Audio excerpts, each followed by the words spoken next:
η ψευδαίσθηση της σύνδεσης.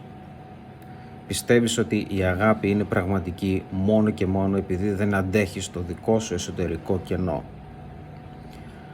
Έτσι προβάλλεις το σχήμα αυτού του κενού πάνω σε έναν άλλον άνθρωπο και το βαφτίζεις αγάπη.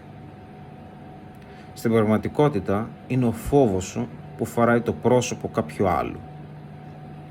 Η αγάπη είναι η αγάπη σου είναι μια έλλειψη. Σαν ένα παιδί που παρακαλάει τη σκιά του να μείνει κοντά του. Άρα τη στιγμή που την αγγίζει, εκείνη εξαφανίζεται. Και εσύ, αντί να δεις τη δική σου απόγνωση, κατηγορείς τη σκιά. Περιμένεις η αγάπη να σε σώσει, ενώ δεν ξέρεις καν από τι θέλεις να προστατευτείς.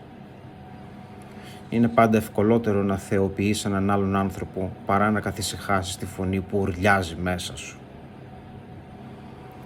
Αυτό που αποκαλεί σύνδεση δεν είναι παρά δύο φοβισμένοι άνθρωποι, δύο φοβισμένα ζώα που γραπώνονται το ένα πάνω στο άλλο, ελπίζοντας πως οι φόβοι τους θα αλληλοεξουδετερεθούν.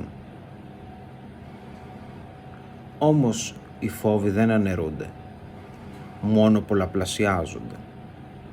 Λες πως η αγάπη σε κάνει άνθρωπο, αλλά το μόνο που καταφέρνει είναι να ξεσκεπάζει πόσο εύθραστος είσαι.